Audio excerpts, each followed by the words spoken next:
Beleza, característica do que é harmonioso, agradável ou encantador, despertando admiração. Como que a gente consegue definir conceitos que são moldados para a gente poder viver socialmente, consumindo e tentando buscar sempre algo que talvez seja inalcançável. Por isso gera tanto lucro e também tanta insatisfação para quem está colocando ali toda a grana que tem, buscando algo que nunca vai conseguir alcançar. Oi, people, meu nome é Priscila Maria e sejam bem-vindos a mais um vídeo aqui no canal. Se você gosta desse tipo de vídeo, se inscreve aqui no canal e também me siga lá nas redes sociais, porque eu também sempre tô dividindo pensamentos soltos que eu acabo desenvolvendo e trazendo como pauta pra cá. E se você também tem sugestões de pauta, pode comentar aqui embaixo que eu vou adorar saber o que você quer conversar comigo também. Eu acho que o conceito de beleza é muito mais complexo quando a gente pensa num padrão que é definido socialmente pra gente poder seguir, pra gente poder se moldar, pra gente poder buscar.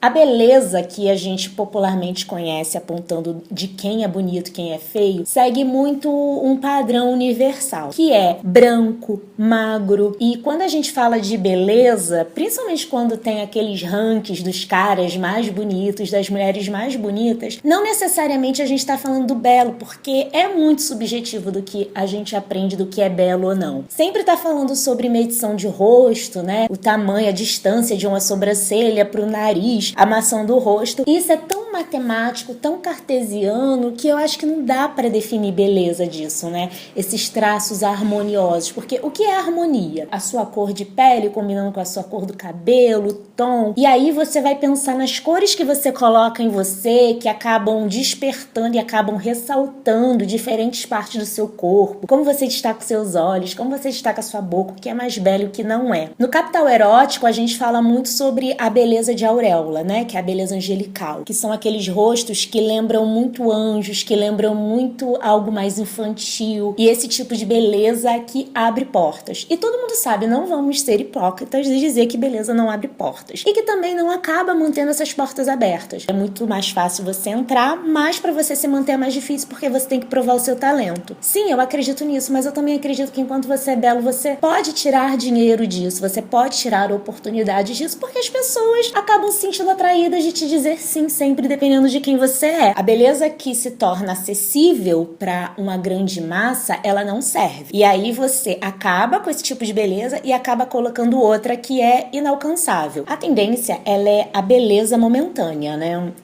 Ela tira outra beleza da prateleira. A gente tá vivendo uma epidemia do bem-estar e do saudável. Muita gente falando sobre corrida, sobre fazer exercícios, sobre acordar muito cedo, o prato que é saudável, que precisa ser colocado, medido, colocar na balança determinada quantidade. E o conceito de saudável é muito mais amplo. Como a sua cabeça tá para comer determinado alimento? Como que tá sendo o seu humor? As minhas refeições mais saudáveis são aquelas que são regadas à risada, que eu tô partilhando na mesa. O saudável tá num contexto, entendeu? Isso é algo momentâneo que é colocado para você seguir de uma forma que não é didática, que é de uma forma imposta, onde é colocado em mídias que você tá ali abarrotada assistindo aquilo, vendo aquilo, então você tem que seguir porque aquilo ali é a regra do momento, que é diferente de conquista, que foi estabelecido por grupos que queriam se fazer presentes e que queriam ser vistos e colocados como relevantes porque simplesmente a gente existia com esse cabelo, com essa cor de pele. Só que a gente também não pode deixar de perceber quando a conquista vem de uma forma efetiva, onde as pessoas aderem a si mesma, grandes empresas percebem o lucro disso e tentam transformar em tendência. Então a gente sempre tem que estar muito vigilante e entender que, embora a gente tenha conquistado algo, o jogo não tá ganho. A gente pode ver pelo body positive, principalmente sobre a transição capilar. E hoje eu vejo muitas mulheres não só aceitando, mas deixando de rejeitar seus cabelos, sabendo tratar os cabelos das filhas, entendendo como deixar mais bonitos, se sentir mais à vontade, o que é diferente com o corpo. O body positive, até uns 4, 5 anos atrás, ele estava em alta, mas ele não se estabeleceu, tanto que a gente vê agora a magreza extrema. Ela sendo exaltada, ela sendo colocada como algo que é chique, como algo que é belo, como algo que é elegante, como é algo que te dá a aparência do que deve ser feito agora. E quem não é? O que que faz? O que que faz com isso? O que que acontece com a pessoa que não é assim?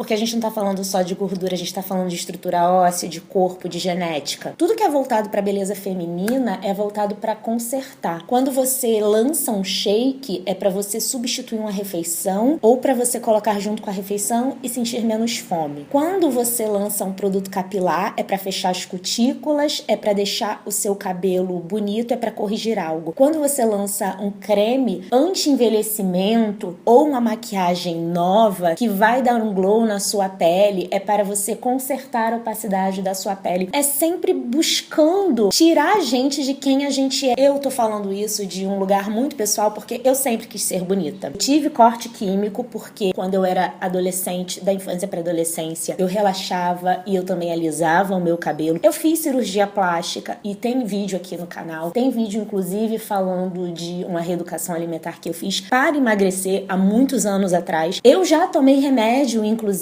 para isso, né? Quando eu era muito nova, eu tinha 16 anos. E eu vejo como é violento, como a gente agride o nosso corpo para tentar se encaixar. Então, eu falo de um lugar muito consciente do que eu já passei e do que eu não quero mais, porque esses lugares só querem colocar a gente num lugar de desconforto, num lugar de não pertencimento pra gente sempre procurando e nunca achando, porque enquanto a gente não acha o nosso local, enquanto a gente não acha a nossa confortabilidade, enquanto a gente não acha a nossa voz, a gente tende a repetir discursos que não são nossos. Eu tô falando, a gente chegou até agora aqui, eu quero saber se você já se inscreveu no canal. Se inscreve e me siga nas redes sociais. Lá nas redes sociais eu também tô mostrando os lugares que eu vou. Quem tá me cercando pra eu poder tá falando desses assuntos, pra gente poder tá conversando, pra gente poder tá trocando. É porque a gente é muito do que nos cerca e de quem nos cerca. A gente repete muitos discursos, a gente repete muitos comportamentos. Então eu acho que a representatividade é muito importante nesse lugar da gente conseguir se ver, da gente conseguir se enxergar. É uma identificação que abre portas, porque abre a nossa consciência, abre quem a gente é, de onde a gente veio. É muito importante a gente entender a história, o histórico, para entender as nossas escolhas. Porque isso faz a gente enxergar as fases da vida que a gente vive. A gente não é uma coisa só, e não porque a gente tem diferentes características e se comporta em diferentes lugares de formas diferentes, com pessoas diferentes, não só por isso, mas porque durante toda a nossa vida a gente vai passar por fases diferentes. E aí eu me pergunto, como que a gente vai passar por essas fases se a gente não se amar? Você é capaz de amar todas as fases por onde você vai passar? Nem sempre a gente vai estar com dinheiro, mas também nem sempre a gente vai estar endividada. Nem sempre a gente vai estar se sentindo bem, mas nem sempre a gente vai estar se sentindo mal. Nem sempre a gente vai estar com o cabelo perfeito e nem sempre a gente vai estar com aquele corte químico. Se eu não tô gostando das minhas atitudes agora, ou se eu não tô gostando do estilo de vida que eu tô vivendo, o que eu faço para mudar isso? Mas como que eu me corrijo sem me punir? Como que eu consigo ser generosa comigo mesmo, entender que eu tô passando por um determinado momento sem ser indulgente, sem querer me mimar, sem querer falar, mas eu sou assim, eu nasci assim, eu sou Gabriela. Entender que eu posso mudar, mas entender que essa mudança que eu faço por mim dá trabalho, é cansativo, mas que dentro da minha cabeça eu não posso estar me xingando, dizendo que eu sou incapaz, dizendo que eu não alcanço. Tô falando isso porque na minha cabeça eu sou muito cruel de um jeito que eu nunca seria com as minhas amigas, que eu nunca falaria com as minhas amigas.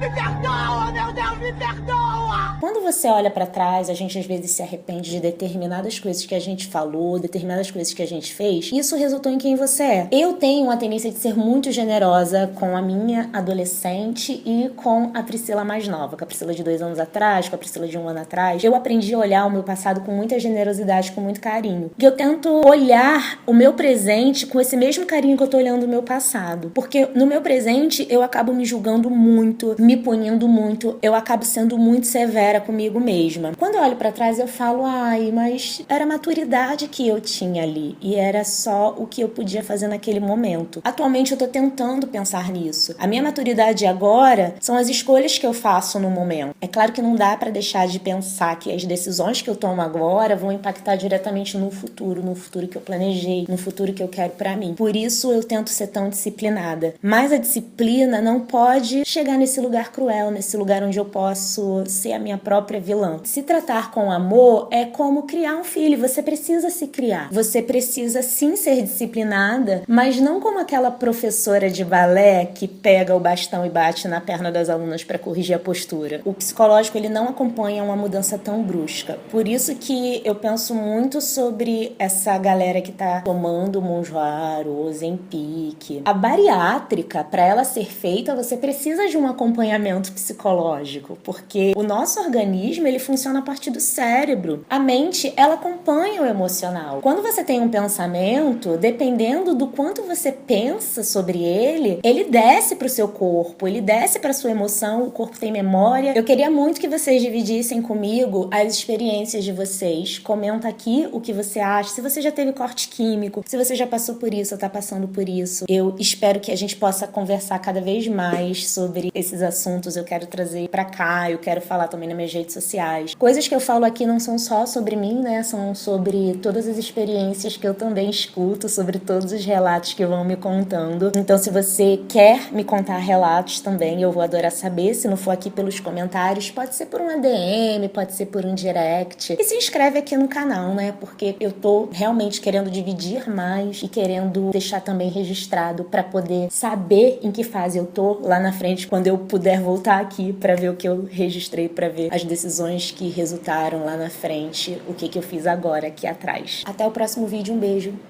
Tchau.